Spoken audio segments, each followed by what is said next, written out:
ನಮಸ್ತೆ ಎಲ್ಲರಿಗೂ. ಇವತ್ತು ಸಾಯಂಕಾಲ ಸ್ವಲ್ಪ 2-3 ದಿನದ ಮೇಲೆ ಬಂದಿದ್ದೀನಿ ಗಾರ್ಡನ್ಗೆ. ಹೇಳಿದ್ದೀನಲ್ಲ ದಿನ ಬರ್ತಾಯಿಲ್ಲ ಅಂತ.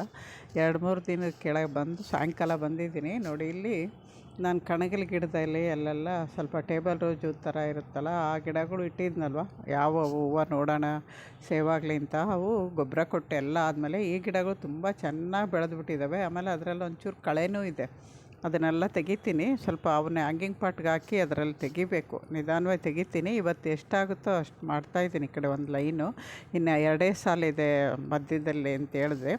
ಅವನ್ನ ಮುಗಿಸ್ಬಿಟ್ರೆ ಎಷ್ಟೊತ್ತಿಗೆ ಹಾಗೇ ಹೋಗಿರೋದು. ನಾನೇ ಸೋಂಬೇರಿತನದಿಂದ 2 ದಿನಕ್ಕೋ 3 ದಿನಕ್ಕೋ ಒಂಚೂರು ಕೈಲಾಗೋದು. ಎಷ್ಟು ಪಾಠ ಆಗುತ್ತೋ ಅಷ್ಟು ಪಾಠ ಮಾಡಿ ಹೋಗೋದು. ಈ ಥರ ಬೆಳಗ್ಗೆ ಹೊತ್ತು ಬಿಸಿಲು ಇರುತ್ತೆ ಅಂತ ಬರೋಕ್ಕಾಗಿಲ್ಲ. ಏನಾದ್ರು ಇಂಪಾರ್ಟೆಂಟ್ ಕೆಲಸ ಇದ್ದಾಗ ಮಾತ್ರ ಬರ್ತೀನಿ. ಇಲ್ಲ ಅಂದರೆ ಸ್ನಾನ ಮಾಡಿದಾಗ ಹೂವು ಕೀಳಕ್ಕೆ ಬರ್ತೀನಿ. ಅಷ್ಟು ಬಿಟ್ಟರೆ ಬೆಳಗ್ಗೆ ಹೊತ್ತು ಜಾಸ್ತಿ ಗಾರ್ಡನಿಗೆ ಬರೋಲ್ಲ. ನಮ್ಮ ಅಳಿಯನೇ ಕ್ಲೀನ್ ಮಾಡಿಬಿಟ್ಟು ಒಣಗಿರೋ ಎಲೆ, ಎಲ್ಲೋ ಆಗಿರೋ ಎಲೆ ಎಲ್ಲ ತೆಗೆದ್ಬಿಟ್ಟು ನೀರು ಹಾಕ್ಬಿಟ್ಟು ಬರ್ತಾರೆ. ಇನ್ನೂ ಸ್ಪ್ರೇ ಬಾಟ್ಲು ಬೇರೆ ಕೆಟ್ಟೋಗಿದೆ. ಸ್ಪ್ರೇ ಬಾಟ್ಲೊಂದು ಆರ್ಡ್ರ್ ಮಾಡ್ಕೋಬೇಕು ಸ್ವಲ್ಪ. ಯಾಕೆಂದರೆ ತುಂಬ ದಿನ ನಾವು ಇಟ್ಟಲ್ಲೇ ಇಟ್ಬಿಟ್ಟು ಅದು ಹಾಳಾಗೋಗಿದೆ ಬಿಸಿಲಲ್ಲಿ. ಏನು ಮಾಡೋಕ್ಕಾಗಲ್ಲ. ಸುಮಾರು ಒಂದು 5 ವರ್ಷ ಆಯಿತು ನಾನು ಚಾನಲ್ ಮಾಡೋಕ್ಕಿಂತ ಮುಂಚೆ ತಗೊಂಡಿದ್ವು ಅವು. ತುಂಬ ಇಷ್ಟು ವರ್ಷ ಬಂದಿದ್ದೆ. ಹೆಚ್ಚು ಕೆಳಗಡೆ ಸಮದ್ಬಿಟ್ಟು ಓಲಾಗಿದ್ದಾವೆ ನೋಡಿ. ಇದೆಷ್ಟು ಜಾಸ್ತಿ ಬೆಳೆದಿತ್ತು. ಆ ಸೈಡೆಲ್ಲ ಹೋಗಿತ್ತು, ಅದನ್ನೆಲ್ಲ ತೆಗ್ದಿದ್ದೀನಿ. ಈ ಕಡೆ ಲಾಸ್ಟಲ್ಲಿ ಇಟ್ಟಿದ್ದೀನಿ. ಇಟ್ಬಿಟ್ಟು ಇದು ಬೀಜವೂ ಆಗುತ್ತೆ ಹೂವು ಆದಮೇಲೆ. ಆ ಬೀಜವು ಉದುರ್ಬಿಟ್ಟು ಸಸಿಗಳು ಬರ್ತವೆ. ಅದಕ್ಕೆ ನೋಡಿಕೊಂಡು ಅವಾಗವಾಗ ಹೂವು ಆದಾಗ ಕಟ್ ಮಾಡ್ಕೋಬೇಕಿದ್ರೆ ತುಂಬ ಚೆನ್ನಾಗಿರುತ್ತೆ. ಬೇಸಿಗೆ ಕಾಲದಾಗೆ ಕಳೆದ್ಬಿಟ್ರು ಚಳಿಗಾಲದಾಗ ಮಳೆಗಾಲದಾಗ ತುಂಬ ಬೆಸ್ಟ್ ಅಟ್ಯಾಕ್ ಜಾಸ್ತಿ. ಆವಾಗ ನಾವು ಚಿಕ್ಕದ್ರಲ್ಲಿ ಯಾರು ಸೇವ್ ಮಾಡ್ಕೊಂಡು ಬೇಸಿಗೆ ಬರತ್ತಲೇ ಇಟ್ಕೋಬೋದು. ನೋಡಿ ಎಷ್ಟು ಇವಾಗ ಮಾಡಿಬಿಟ್ಟು ಇನ್ನೂ ಒಂದು 15 ದಿನವೂ ಆಗಿಲ್ಲ, ಆಗಲೇ ಅವಕ್ಕೆಲ್ಲ ಕಳೆ ಜಾಸ್ತಿ ಆಗ್ಬಿಟ್ಟಿದೆ. ಇದು ಹೊಂಗೆ ಗಿಡ ನಾನು ಕವರಲ್ಲಿಟ್ಟಿದ್ದೆ. ಆಮೇಲೆ ರಿಪಾರ್ಟ್ ಮಾಡಿದ್ದು ನನ್ನ ವಿಡಿಯೋಗಳು ಫಾಲೋ ಮಾಡೋರಿಗೆ ಗೊತ್ತಿರುತ್ತೆ. ಅದು ಚಿಗುರು ಬಂದಿದೆ. ಅಂದರೆ ಅದೇ ನಾವು ಮಣ್ಣೆಲ್ಲ ಕೆಳಗಡೆ ವೇಸ್ಟ್ ಹಾಕಿ ಮಣ್ಣೆಲ್ಲ ತಿರುವಾಕಿದಾಗ ಅದ್ರಾಗಿರೋ ವೇಸ್ಟೆಲ್ಲ ಬರುತ್ತೆ. ನೋಡಿ, ನೀವು ಈ ಥರ ಏನೂ ಇಲ್ಲ ಅಂದರೆ ಈ ಥರ ಸಣ್ಣದ ಕಬ್ಬಿಣದ ಕಡ್ಡಿ ಇದ್ದರೂ ಕೂಡ ಅದರ ಮೇಲೆ 15 ದಿನಕ್ಕೆ ಒಂದ್ಸರಿ ಮಾಡೋದ್ರಿಂದ ಮಣ್ಣು ತುಂಬ ಗಟ್ಟಿಯಾಗಿರಲ್ಲ, ಬೇಗನೆ ಲೂಸ್ ಮಾಡ್ಕೋಬೋದು. ನೋಡಿ, ಇಲ್ಲಿ ಹೊಸ ಚಿಗುರೋದು ಬಂದಿದೆ, ಚೆನ್ನಾಗಿದೆ. ನಾನು ಅದನ್ನು ಬೋನ್ಸಾಯ್ ಮಾಡೋಣ ಅಂತ ಅಂದ್ಕೊಂಡಿದ್ದೀನಿ. ಆಮೇಲೆ ಅದರ ಎಲೆ ಕೂಡ ಗೊಬ್ಬರ ಬೇಗ ಆಗುತ್ತೆ ಅಂತಲೂ ನಿಮ್ಗೆ ಹೇಳಿದ್ದೀನಿ. ಹೊಂಗೆ ಗಿಡದ ಎಲೆ, ಹೂವು ಎಲ್ಲನೂ ಗೊಬ್ಬರ ಆಗುತ್ತೆ, ತುಂಬ ಒಳ್ಳೆ ಗೊಬ್ಬರ ಆಗುತ್ತೆ. ನಾನಿವಾಗ ಇದನ್ನೆಲ್ಲ ಸ್ವಲ್ಪ ಅದರಲ್ಲಿ ಬೆಳೆದಿರೋ ಸುಮಾರು ಕಳೆಗಳು ತೆಗೆದ್ಬಿಟ್ಟು, ಜಾಸ್ತಿ ಏನು ಬೆಳೆದಿರಲಿಲ್ಲ. ನಾವು 15 ದಿನಕ್ಕೆ ಒಂದ್ಸರಿ ಮಾಡಿದರೆ ನಮಗೆ ಜಾಸ್ತಿ ಕೆಲಸ ಇರೋಲ್ಲ.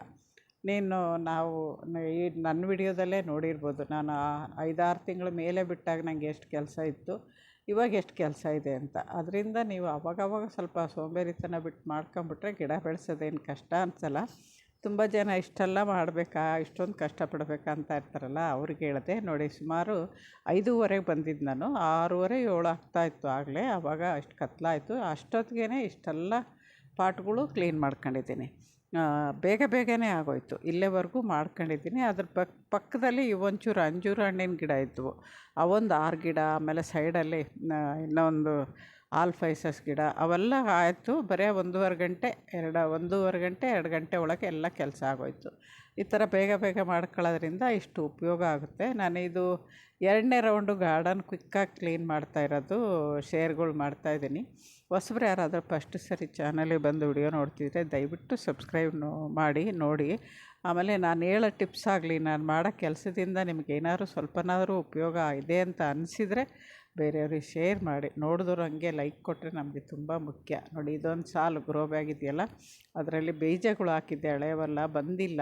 ಅವನ್ನೊಂದು ಕ್ಲೀನ್ ಮಾಡ್ಕೊಂಬಿಟ್ರೆ ಮೆಣಸಿನ ಸಸಿ ಹಾಕಿದ್ದೀನಲ್ಲ, ಅವನ್ನ ನಾಟಿ ಮಾಡೋಕ್ಕಾಗುತ್ತೆ ಅಂತ. ಇದು 3ನೇ ಹೂವು, ಸಂಪಿಗೆ ಗಿಡ. 3ನೇ ಹೂವೂ ನಾನು ಬಂದಿಲ್ದಾಗೆ ಅರಳಬಿಟ್ಟು ಪೂರ್ತಿ ಅರಳೋಗಿದೆ. 3 ಹೂವೂ. ಇದು ಅಲ್ಲಿ ತುಳಸಿ ಗಿಡದಲ್ಲಿ ರಾಧಾಕೃಷ್ಣ ಗೊಂಬೆ ಇದೆ, ಅಲ್ಲಿ ಇಟ್ಬಿಡ್ತೀನಿ. ಸಾಯಂಕಾಲ 6:30-7 ಆಗಿತ್ತು, ಕಿತ್ತಿದೆ.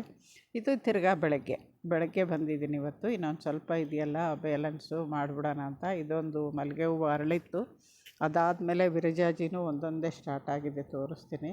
ಇದು ಯಾಕೋ ತುಂಬ ಡಲ್ಲಿದೆ. ಇದನ್ನು ನಾನು ಆರ್ಟ್ ಪ್ರೂನಿಂಗ್ ಮಾಡಿದರೆ ಒಳ್ಳೆಯದಿತ್ತು ಅಂತ ಇವಾಗ ಅನಿಸ್ತಾ ಇವಾಗ ಇರಲಿ ಸದ್ಯಕ್ಕೆ, ಮುಂದಿನ ವರ್ಷ ನೋಡೋಣ ಅಂತೂ. ಒಟ್ಟು ರೀಪಾಟತ್ತು ಮಾಡಿದ್ದೀನಿ. ಬರೋ ವರ್ಷ ಆರ್ಟ್ ಪ್ರೂನಿಂಗ್ ಮಾಡ್ಕೊಳ್ಳೋಣ. ನೋಡಿ, ಇದು ವಿರಜಾಜಿಲಿ ಎಲ್ಲ ಕಡೆ ಮೊಗ್ಗು ಸ್ಟಾರ್ಟ್ ಆಗಿದೆ. ಆಮೇಲೆ ಇದು ತೊಂಡೆಕಾಯಿ ಅಂತೂ ಡೈಲಿ ನೋಡ್ತಾ ಇರಬೇಕು. ಒಂದೊಂದು ಕಣ್ಣಿಗೆ ಕಾಣ್ದೇ ಅಲ್ಲೇ ದೊಡ್ಡವಾಗ್ಬಿಟ್ಟಿರುತ್ತೆ. ಅದಕ್ಕೆ ನಾನು ಸ್ವಲ್ಪ ಸುಮಾರಾಗಿರೋ ಚಿಕ್ಕದು ಅದು ಎಲ್ಲ ತಗೊಂಡೋಗ್ತೀನಿ. ಯಾಕೆಂದರೆ ಮಜ್ಜಿಗೆ ಹುಳಿ ಮಾಡ್ತಾಳಂತೆ ಮಗಳು, ಅದಕ್ಕೆ ಹಾಕ್ಬೋದು ಅಂತ ಹೇಳಿದ್ಲು. ಅದಕ್ಕೆ ಅದನ್ನು ಸುಮಾರು ಒಂದು 1/4 kg ಮೇಲೇ ಇದೆ ಇವಾಗ ಶೇಖರಣೆ ಮಾಡಿರೋವು. ಅವನ್ನ ತಗೊಂಡೋಗಿ ಕೊಡ್ತೀನಿ. ಇದಕ್ಕೆ ಬೂದಿ ಹಾಕಬೇಕು.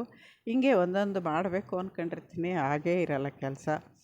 ನಾವೇನಕ್ಕೋ ಬಂದು ಕೆಲಸ ಮಾಡೋಣ ಅಂತ ಬರ್ತೀವಿ, ಏನೇನೋ ಆಗುತ್ತೆ. ಅಥವಾ ಏನು ಕೆಲಸ ಮಾಡಬಾರ್ದು, ಇವತ್ತು ಸ್ವಲ್ಪ ಹೊತ್ತು ಓಡಾಡಿ ಬರೋಣ ಅಂತ ಹೋದಾಗ ಕೆಲಸ ಮಾಡಿರ್ತೀವಿ. ಈ ಥರ ಮನಸ್ಸು ಹೆಂಗೆ ಬರುತ್ತೋ ಹಂಗೆ ಮಾಡ್ಕೊಂಡು ಓಡಾಡ್ತೀವಿ. ಯಾಕೆಂದರೆ ಪೂರ್ತಿ ಕೆಲಸ ಆಗೋದ್ಮೇಲೆ ನಮಗೆ ಆ ಥರ ಸೋಂಬೇರಿತನ ಬರಬಾರ್ದು. ನೋಡಿ, ತೊಂಡೆಕಾಯಿ ಚಿಕ್ಕದು ಅಷ್ಟು ದೊಡ್ಡದಾದರೆ ಚೆನ್ನಾಗಿರುತ್ತೆ. ಒಂದಿನ 2 ದಿನ ನೋಡಿಲ್ಲ ಅಂದರೆ ಅಲ್ಲೇ ಬಲ್ ತಣ್ಣಾಗಿರುತ್ತೆ. ಅದರಿಂದ ನಾನು ಸ್ವಲ್ಪ ಎಳೆಬಿರೋವಾಗೆ ಅದ್ರ ಜೊತೆಗೆ ಅವತ್ತು ಎಷ್ಟು ಕಾಣುತ್ತೋ ನನ್ನ ಕಣ್ಣಿಗೆ ಅಷ್ಟೂ ಹಾರ್ವೆಸ್ಟ್ ಮಾಡಿಬಿಡ್ತೀನಿ. ಯಾಕೆಂದರೆ ಫ್ರಿಜ್ಜಲ್ಲಿಟ್ಟರೆ ಒಂದು ವಾರದೊಳಗೆ ಅವಕ್ಕೆ ನಮಗೆ ಯೂಸ್ ಆಗೋಷ್ಟು ಬರ್ತವೆ. ಇದು ಬೆಳಗ್ಗೆ ಬಂದಿದ್ದೀನಿ ನೋಡಿ, ಬಂದು ಇದಿಷ್ಟು ಮಾಡೋಣ ಅಂತ ಹೇಳಿದ್ದೀನಿ. ಇದರಲ್ಲೆಲ್ಲ ನಾನು ಹೂವಿನ ಬೀಜಗಳು ಹಾಕಿದ್ದೆ. ಹಳೇದು, ತುಂಬ ಹಳೇದಾಗಿತ್ತು. ಹಳೇದು ಬರುತ್ತೋ ಇಲ್ಲ ಅಂತ ಡೌಟ್ ಇತ್ತು. ನೋಡೋಣ ಒಂದು ಸಸಿ ಆದರೂ ಬಂದ್ರೆ ಅದು ಉಳ್ಕೊಳ್ಳುತ್ತಲ್ಲ ಅಂತ ಹಾಕಿದ್ರೆ ಕೊನೆಗೆ ಯಾವೂ ಬಂದಿಲ್ಲ. ಅದಕ್ಕೆ ಇನ್ನು ಪಾಟ್ಗಳು ಇದ್ರ ಮೇಲೆ ವೇಸ್ಟ್ ಅಂತೂ ಬೆಳೆದ್ಬಿಟ್ಟಿದೆ, ಅವು ಬರದೇ ಇದ್ರೂ. ಅವನ್ನೆಲ್ಲ ತೆಗೆದು ಸ್ವಲ್ಪ ಮಣ್ಣು ಲೂಸ್ ಮಾಡಿದರೆ ಮೆಣಸಿನ ಸಸಿ ಇದ್ದಾವಲ್ಲ, ಅವು ಇನ್ನೊಂದು ಸ್ವಲ್ಪ ದೊಡ್ಡವಾಗಬೇಕು. ಸ್ವಲ್ಪ ಚಿಕ್ಕವೇ ಇದ್ದಾವೆ, ನೋಡ್ತೀನಿ. ಅದು ಕೂಡ ಸಾಯಂಕಾಲದ ಹೊತ್ತೇ ಬಂದು ಅವನ್ನ ಪಾಟ್ಗಳಾಗಿ ಇಡಬೇಕು, ಇಲ್ಲ ಅಂದರೆ ಬಿಸಿಲಿಗೆ ಇದಾಗೋಗುತ್ತೆ. ನೋಡಿ ಹೆಂಗಾಗುತ್ತೆ. ಬದನೆ ಸಸಿನೂ ಅದೇ ಥರ ಮಾಡ್ತಾ ಇರೋದು ನಾನು. ಸಾಯಂಕಾಲ ಬಂದ್ಬಿಟ್ಟು ಯಾವಾರು ಸಸಿ ಇಡಬೇಕು ಅಂದರೆ ಸಾಯಂಕಾಲ ಬಂದ್ಬಿಟ್ಟು ಸಸಿ ನೆಟ್ಬಿಟ್ಟು ನೀರು ಹಾಕಿ ಹೋಗ್ತೀನಿ. ಬೆಳಗ್ಗೆ ಅಷ್ಟೊತ್ತಿಗೆ ಅವು ಸೆಟ್ಟಾಗಿರುತ್ತೆ. ಕಾಸ್ಮಾಸ್ ಒಂದೇ ಬಂದಿದ್ದು ತುಂಬ ಹಳೆ ಬೀಜಲ್ಲಿ. ಅವು ಯಾವ ಕಲರ್ ಬರುತ್ತೋ ಗೊತ್ತಿಲ್ಲ. ಅವು ಸಸಿಗಳೆಲ್ಲ ಆಗಲೇ ನಾಟಿ ಮಾಡಿದ್ದೀನಿ, ತೋರಿಸಿದ್ದೀನಿ ನಿಮಗೆ. ಅವು ನಾಟಿ ಮಾಡಿದ್ದೀನಿ. ಇನ್ನು ಯಾವುವು ಬರಲಿಲ್ಲ. ಬಿಂದಿಗೆ ಹೂವಿಂದು ಏನೇನೋ ಬೇರೆ ಬೇರೆ ಹೂವಿಂದೆಲ್ಲ ಇತ್ತು, ಆದರೆ ಒಂದು ಬಂದಿಲ್ಲ. ಅದಕ್ಕೆ ತುಂಬ ದಿನ ಇಟ್ಕೊಂಡ್ರೂ ಬೀಜ ಬರಲ್ಲ. ವರ್ಷ ಹೊಸ್ದಾಗಿದ್ದರೆ ಬೇಗ ಬರುತ್ತೆ ಫ್ರೆಶ್ಶಾಗಿ. ಜಾಸ್ತಿ ದಿನ ನಾವು ಹಾಕೋಣ ಅಂದ್ಕೊಂಡು ಇಟ್ಕೊಂಡು ಅಷ್ಟು ದಿನ ಇಟ್ಕೊಂಡು ಹೋಯ್ತು. ಯಾವಾರ ಹಳೆ ಬೀಜಗಳಿದ್ದರೆ ಎಲ್ಲ ಒಂದು ಯಾವ್ದಾದ್ರು ಟಬ್ಬಲ್ಲಿ ಮಣ್ಣು ರೆಡಿ ಮಾಡಿ ಎಲ್ಲನೂ ಹಾಕ್ಬಿಡಿ. ಅದರಲ್ಲಿ ಯಾವ್ದಾದ್ರು ಒಂದಾರು ಬಂದರೆ ಆ ಗಿಡ ಉಳ್ದಂಗೆ ಆಗುತ್ತೆ. ಬರದೇ ಇದ್ದಾಗ ಸುಮ್ಮನೆ ಬೀಜ ಬಿಸಾಕಕ್ಕೆ ಮನಸ್ಸು ಬರಲ್ಲ ಅಲ್ವಾ. ಆ ಥರ ಹಾಕಿದ್ರೆ ಬಂದರೆ ಬರುತ್ತೆ, ಹೋದ್ರೆ ಹೋಗುತ್ತೆ ಅಂತ, ಅಥವಾ ಮಣ್ಣಲ್ಲಿ ಗೊಬ್ಬರ ಆಗುತ್ತೆ ಅಂದ್ಕೊಂಡು. ನೋಡಿ ಆಯಿತು. ಇದು ಸುಮಾರು 9 ಗಂಟೆಗೆಲ್ಲ ಆಗೋಯ್ತು. 7:15ಗೆ ಬಂದಿದ್ದು ನಾನು. 9 ಗಂಟೆಗೆಲ್ಲ ಇದಿಷ್ಟು ಮಾಡಿದ್ದೀನಿ. ಈ ಸಾಲು ಪೂರ್ತಿ ರೆಡಿ ಮಾಡಿದ್ದೀನಿ. ರೆಡಿ ಮಾಡಿಬಿಟ್ಟು ಇದು ನೋಡಿ, ಅದು ಕಾಸ್ಮಸ್ಸು ಇವೆಲ್ಲ ಕ್ಲೀನ್ ಮಾಡ್ಕೊಂಡಿದ್ದೀನಿ ಮೆಣಸಿನ ಸಸಿ ಇಡೋಣ ಅಂತ. ಇದು 10 ಇಂಚು ಗ್ರೋ ಬ್ಯಾಗು. ಅದರಲ್ಲಿ ಸಾಕಾಗುತ್ತೆ ಮೆಣಸಿನ ಸಸಿ ಇಡೋಕ್ಕೆ. 10 ಇಂಚು ಗ್ರೋ ಬ್ಯಾಗು ಬೇಕಾದಷ್ಟು ಆಗುತ್ತೆ. ಹಂಗೆ ಈ ಕಡೆ ಪಕ್ಕದಲ್ಲಿ ಈ ಸಾಲ ಹಣ್ಣಿನ ಗಿಡ ಇದ್ವಲ್ಲ, ಒಂದು 7-8 ಪಾಟ್ ಇತ್ತು. ಅಲ್ಲೂ ಜಾಸ್ತಿ ಬೆಳೆದಿರಲಿಲ್ಲ, ಅಲ್ಲೂ ತೆಗೆದಿದ್ದೀನಿ. ನೀವು ಮೇಲೆ ಕಾಣೋ ಬೇರೆಲ್ಲ ಇದು ಸೌಗಂಧಿಕ ಪುಷ್ಪ ಬೇರು ತುಂಬ ಬಂದಿತ್ತಲ್ಲ, ಅದು ತೆಗೆದಾಕಿದ್ದು ಗೊಬ್ಬರಕ್ಕೆ ಹಾಕಿರೋದು. ಇಷ್ಟು ಕೆಲಸ ಆಯ್ತು ಇವತ್ತು. ವಿಡಿಯೋ ನೋಡಿ ಇಷ್ಟ ಆದರೆ ದಯವಿಟ್ಟು ಒಂದು ಲೈಕ್ ಮಾಡಿ. ನೋಡಿದವರು ಹೊಸಬ್ರು ಅಕಸ್ಮಾತ್ ಹೊಸಬ್ರು ಇದ್ದಿದ್ದರೆ ದಯವಿಟ್ಟು ಸಬ್ಸ್ಕ್ರೈಬ್ ಮಾಡ್ಕೊಂಡು ನೋಡಿ. ಅದು ಕ್ಲೀನ್ ಮಾಡದೇ ಇರೋದು ಆ ಪಾಠ ಆ ಥರ ಇದೆ, ಮಾಡಿರೋವು ಈ ಥರ ಇರುತ್ತೆ. ನಮಸ್ತೆ.